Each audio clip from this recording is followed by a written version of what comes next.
What's for dinner day 5? What's for dinner day 5? Our warm-up questions. You can use your notes to make sure you're answering these warm-up questions correctly. But we're thinking about our ecosystems that we had in the classroom. And we want to think about the interactions between organisms in those ecosystems. So, if the guppies eat algae that's growing on the snail's shells, the guppies get food or a free meal, and the snails get their shells squeaky clean. What kind of a relationship is that?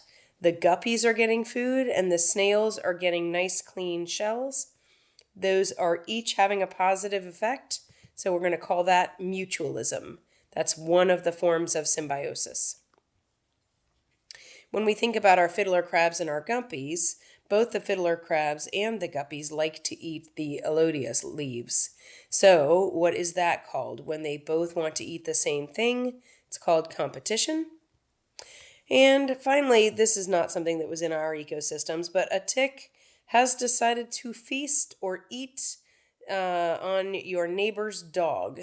So the tick is getting food. It's getting a meal because it's eating blood from the dog. But the dog is itchy, and maybe the dog might get sick because it's been exposed to the tick. So I have one positive interaction with the tick and then one negative interaction with the dog. That is called parasitism. There's a parasite. If we stop right there, you can see parasite that is on the dog. Okay, please remember that we will have a test on our next class. So if you are an odd numbered class, you'll have a test on Friday, and even classes will have a test on Wednesday after the 4-day weekend. The test is going to cover food chains, food webs, and energy pyramids. And remember, all three of those things show the flow of energy in an ecosystem. We'll talk about niches, and that is the role of any organism within that food web, and other ecosystem interactions, including cooperation, which I don't have written here, and predator-prey relationships, competition, and then symbiosis. Remember, symbiosis can be mutualism, or it can be parasitism, or it can be commensalism. So what are we going to learn today? We're going to review different types of interactions in an ecosystem, and we're going to apply them to the organisms that we know live in Yellowstone. We'll do a pair deck. We'll be collaborating with classmates, and we'll actually do a Kahoot, not a Quizlet, and a wrap-up assignment. Why? It's so that we can understand that organisms in a community interact to get the energy and other resources they need to survive. So please look in your packet. You have a page where you have already defined predator-prey relationships and competition, cooperation, mutualism, commensalism, parasitism. So you already have this page mostly filled out. We're just going to talk a little bit about the symbiosis interactions. Okay, so make sure that you are looking at the correct word. So on my page here, mutualism is right here at the top. Just make sure that the interactions I show for mutualism are the interactions on your page for mutualism.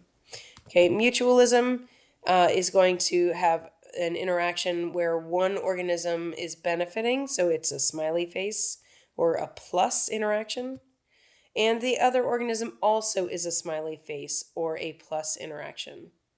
So notice we got 3 smiley faces here when I first clicked. That's because with symbiosis, one animal is always going to have some sort of benefit.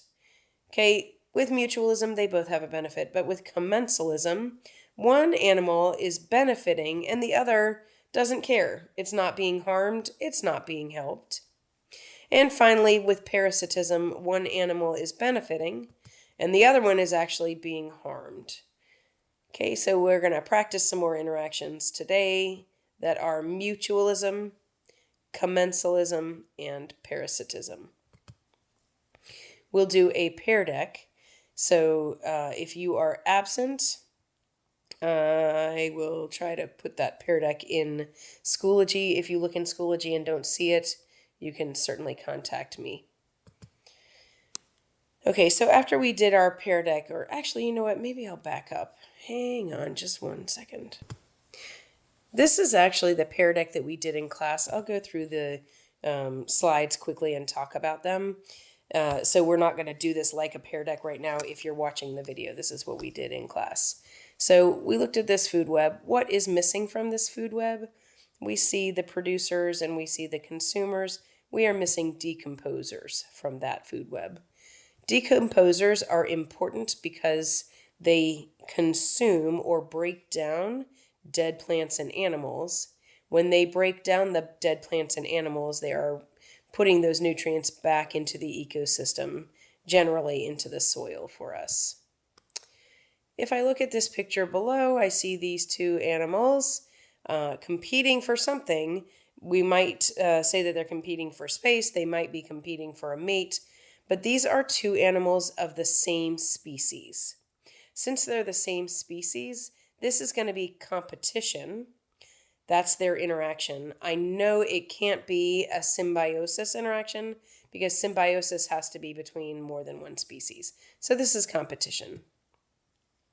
When I think about two animals competing for a resource, in this example, I have these two eagles, it looks like, competing for fish.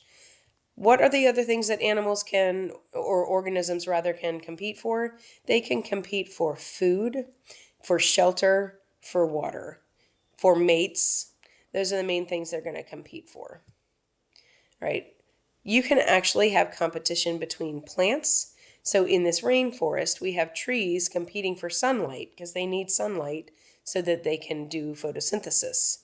So if they are competing for sunlight, some of them are going to try to grow taller so they can get closer or get more access to sun.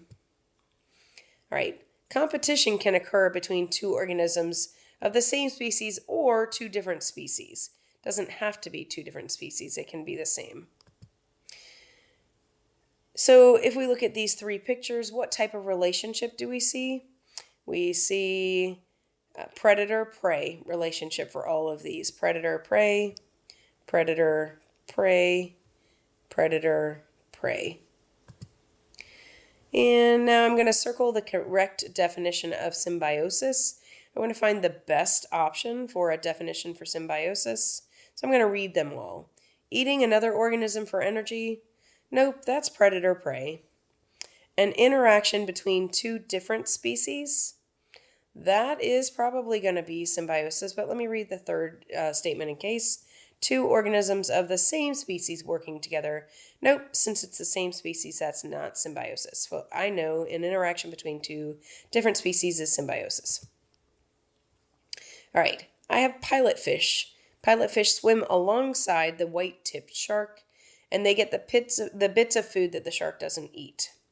The pilot fish does not affect the shark, but it does get to eat little bits of food that the shark does not eat. So what type of relationship is it? It's commensalism. The pilot fish is happy or having a positive reaction because it's getting food. The shark doesn't care. It doesn't hurt the shark or help the shark. That should say isn't hurt or helped by the pilot fish. Sorry, it's missing a word. All right, a symbiotic relationship in which both species benefit. So in this case, we've got birds and we've got a rhinoceros. The bird is happy because it's eating food. It's eating the insects on top of the rhinoceros. The rhinoceros is happy because its ears are getting cleaned out. No more bugs. When we have two happy organisms, we know that that is mutualism. Drag the star to the correct definition of parasitism. You would have to read all three of these. The correct definition for parasitism is a symbiotic relationship in which one species, the parasite, benefits while the other species, the host, is harmed. This is the correct definition for parasitism. All right, and so if I have a symbiotic relationship in which one species is benefiting, the other is harmed, these are examples. A mosquito is a parasite, a bed bug, a flea, a mite, ticks. This is a louse. There's one louse. Many of them would be lice. So these are all parasites, and they harm their host while they are feeding. So that's parasitism. All right. And just as a thought, a predator-prey relationship is different from parasitism, because with predator-prey relationships, you do have one organism that's getting a positive effect. The predator is eating and getting energy. The prey gets a negative effect. With predator and prey, the prey dies, right? With parasites, the host doesn't always die. Sometimes it's just harmed. Also, with parasitism, a lot of times the parasite is much smaller than the host. All right, if we draw a line to match each one of these interaction types with the example, we're going to look here. I see a squirrel living in a tree. The squirrel is up high. It's being protected from some predators, and the tree is not affected by the squirrel. So one is getting a positive effect, and the other is not having any effect at all, and so that is commensalism. This is commensalism. Here I have a dog that has a tick. A tick is a parasite. So if I have a parasite, that's going to be parasitism. Those match. Parasite, parasitism. And finally, mutualism. Mutualism is going to be this interaction with a bee and a flower. As the bee collects nectar from one flower to another, it is also depositing pollen so that it's pollinating the flowers. And then the flowers can regenerate and make new flowers. Meanwhile, the bee is collecting nectar that it will use back to make honey in the hive. Okay, these bison are working together. They are all the same species. It is not a symbiotic relationship because it is a bunch of bison working together. Okay, it's not a symbiotic relationship. Instead, we would call that cooperation. Cooperation. The bison are members of the same species working together. If I want two different species interacting, that's when I will have a form of symbiosis. Oops. All right, if I want to circle the herbivores, that's going to be things that are eating producers. So I've got grasshopper and mouse, and also rabbit. And, oops, that was the end of our pair deck. Okay, so back to I think that was the end. Oh, no, sorry. A couple more.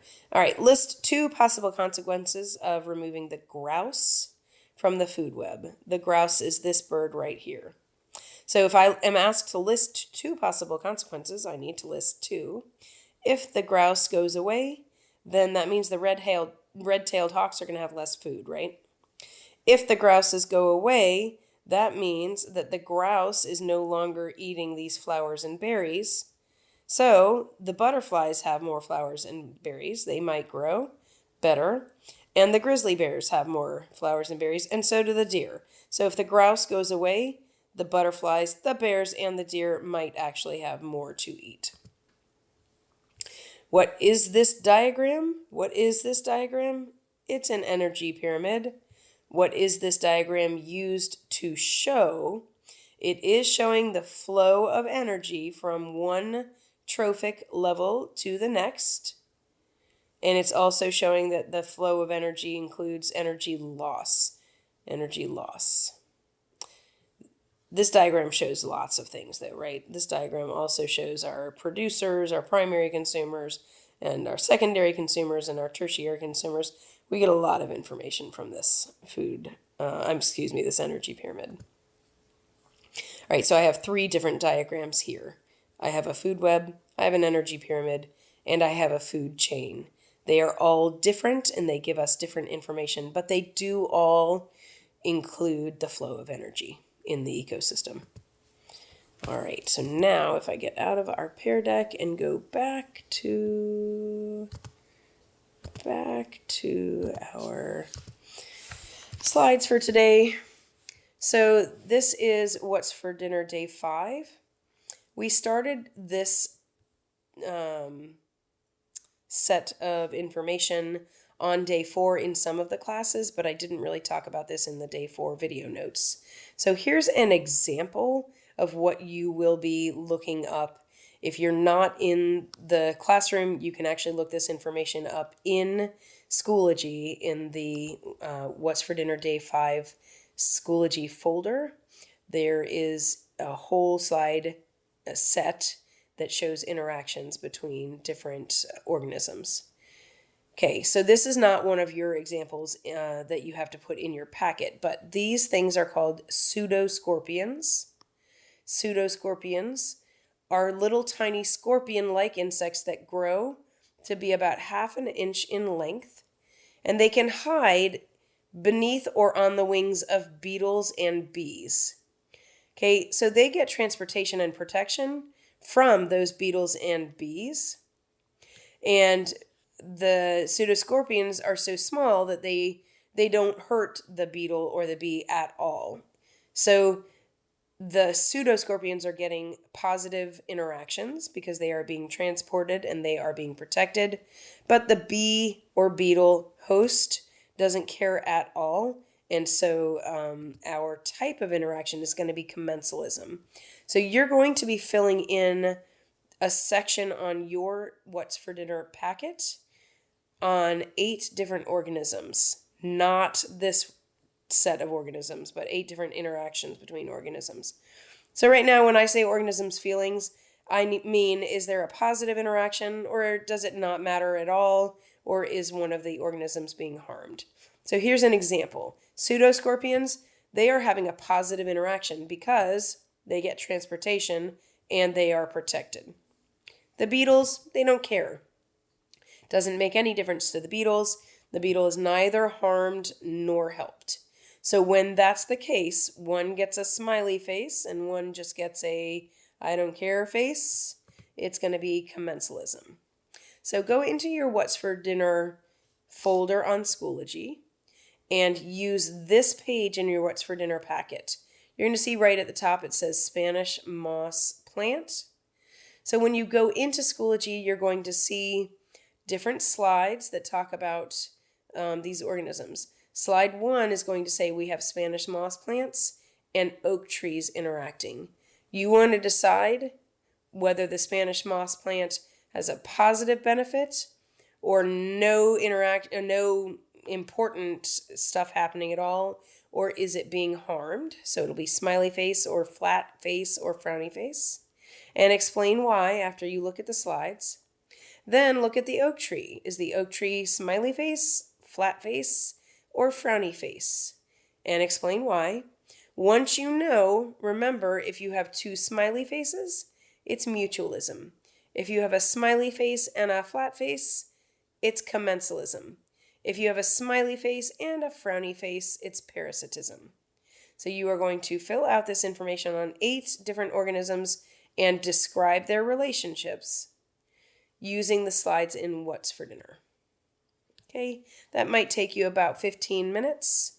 Again, if you were in the building, in the classroom, you could work with somebody next to you and complete at least 5 during the classroom time. If you are not in the classroom, you can be working on these using the slides that are posted in Schoology. Okay, so examples would be the Spanish moss plant here and the oak tree. Please make sure you've done this on your own first, and then you can come back and check your work. Spanish moss plant does not have any roots, so it wraps itself around the branches of the oak tree, and it collects water through special scale-like structures on its leaves. Okay, so we have a benefit for the Spanish moss plant. They now have a place to live and collect water. Okay, the oak tree is not affected though. So what I have is Spanish moss has a positive interaction.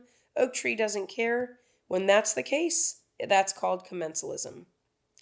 Okay, so if we look at the honey guide bird and the honey badger, the honey badger would like honey from a hive. So would the honey guide bird. The honey guide bird can find the hive but can't get into it. The honey badger can't find the hive, but if the honey guide bird brings him to the hive, he can break into the hive and they both get honey. So then they're both going to get a benefit if they're working together. And so this is going to be mutualism. Okay, when we look at the remora fish, it's a little like our pilot fish. The remora fish is swimming along right with the shark.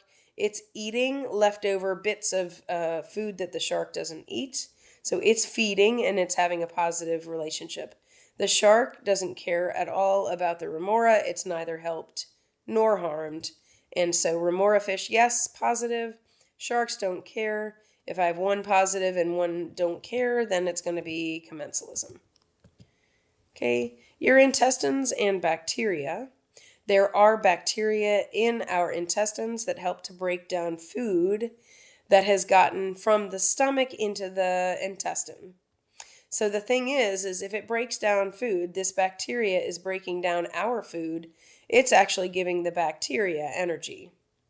And if it's breaking down the food that got into our intestines, it's breaking down that food and leaving those nutrients in our intestines, which our intestines like because they take those nutrients and give them back to the body. Both of them are happy, the intestines are happy, and the bacteria is happy. So that's mutualism. Okay. All right, this caterpillar, the green thing is the caterpillar. All those little white things are wasp larvae. So a wasp laid a bunch of eggs on a caterpillar. The caterpillar is eating. It's eating on the leaves, and when it eats, it is actually allowing for food. So it is providing food since these larvae are all eating on the caterpillar. The caterpillar is going to die. The larvae from these wasps are actually going to survive. So the larvae from the wasps, they are getting food, they are having a positive interaction, but the caterpillar is having a negative interaction. When one is positive and one is negative, we know that's parasitism. So those larvae are parasites. The ostrich and the zebra, if you read through that, you'll find that the ostrich can see very well, but can't hear or smell very well. And the zebra does smell and hear well, but it cannot see very well. So when these are interacting, they are able to alert each other to danger. So they are both benefiting. So that's going to be mutualism. And I have some mistletoe. Mistletoe also grows in trees like the Spanish moss. So it is going to be protected from some plant eaters, but also it's going to get nutrients from that oak tree or pine tree.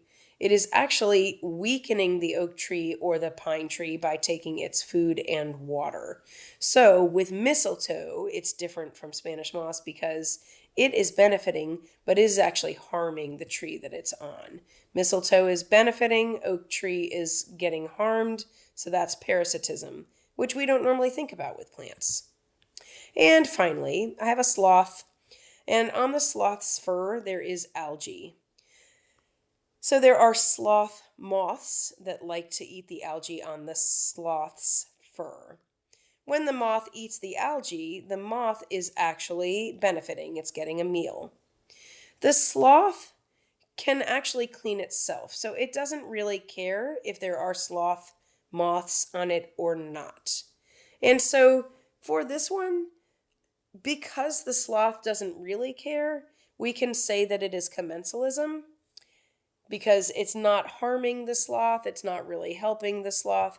I would say this one, the sloth is benefiting, the sloth, I've got these backwards. The sloth moth is benefiting, and the sloth is not caring one way or another. So I would call this commensalism, but if you called it mutualism because the sloth really is getting cleaner fur, I suppose that kind of makes sense. That's a little bit debatable.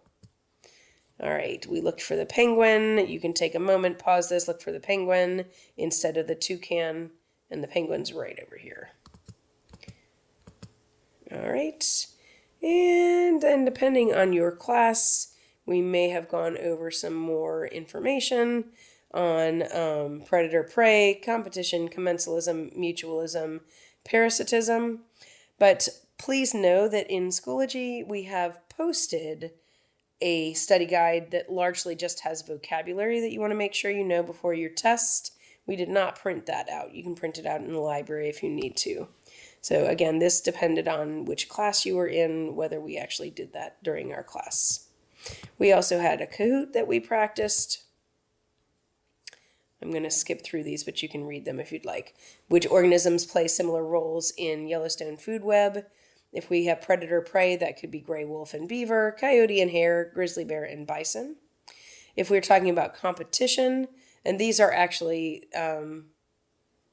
things that are playing similar roles in Yellowstone, elk and bison are competing for plants, wolf and bear are competing for large mammals. Commensalism, one benefits and the other doesn't care, right? We have a hare and grass. And that's debatable because if the hare is eating the grass, then the grass is going to go away, right? If it's hiding in the grass, it might be fine. But the cowbird and the tree, the cowbird is living in the tree. It is getting some protection from predators.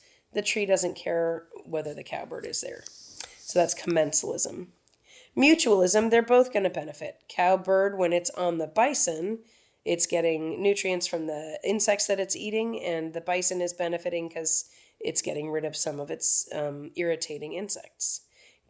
Okay, and then parasitism, a winter tick on a bison or any other mammal, that winter tick is going to be a parasite because it is getting food from the blood of the animal it's feeding on, but the animal it's feeding on is getting harmed.